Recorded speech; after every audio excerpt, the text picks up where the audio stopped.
नमस्कार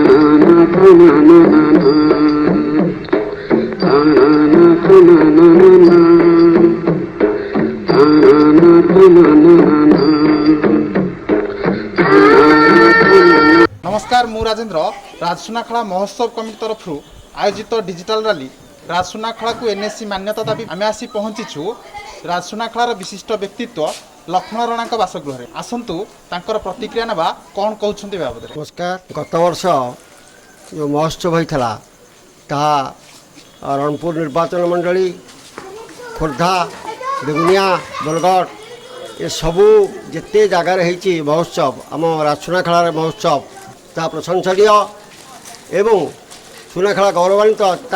से दुई पुओं लगी यही सुनाखेला एक बड़ व्यावसायिक केन्द्र 50 गाँ जोटा आम रेवेन्यू विलेज कहचे 150 गाँ सुनाखेला पर निर्भर करती प्राय समस्त परिवार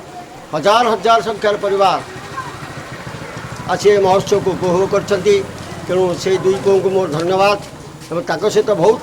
प्रशंसनीय पिला थिले हेले भी दुई जनकर जो कार्यकलाप बहुत बड़ बड़ लोक आसते देखी बहुत आनंद बहुत स्टल इत्यादि बहुत प्रकार जिन पड़ा जहाँ ये दुई पुओं लगी आज आम राजसुनाखेला गौरवान्वित मन कर अनुरोध करी से निश्चित लगिकी जिते जहाँ दरकार आम वयस्क लोक हेल्ले साहाय्य करूँ एवं से सहायतार कार्य हम तेणु जिते शीघ्र पार्टी एनएससी करने मुझे प्रस्ताव दूसरी यहाँ खूब अशोभनीय कथा शरणकूल मान्यता पाइब कि राजसुनाखेला पाइबनी। राजसुनाखेला एक व्यावसायिक बड़ व्यावसायिक केन्द्र जोटा कि आपको कहली 150 गाँ राजसुनाखेला पर निर्भर कर शरणकूल लड़ुगाँव लगे विख्यात किंतु राजसुनाखेला ये जिनस राजसुनाखेला ये सुवर्ण खला ये निहाती दरकार ये 4 ब्लॉक यापर निर्भर कर रणपुर बेगुनिया बरगढ़ खोर्धा नयागढ़ इत्यादि ये जो ब्लॉक मुझे कहली ये सब ब्लॉक हेडक्वार्टर जिते अच्छा जोड़े जिला ये सब निर्भर कर सुनाखेला उपर तेणु निहाती एनएससी करवा निहाती दरकार जहाँ आमर ये पदक्षेप नहीं था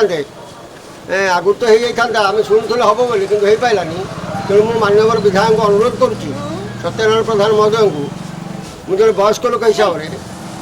जिते शीघ्र पार्टी राजसुनाखेला को एनएससी करने अनुरोध करुँची। धन्यवाद श्रीयुक्त राणा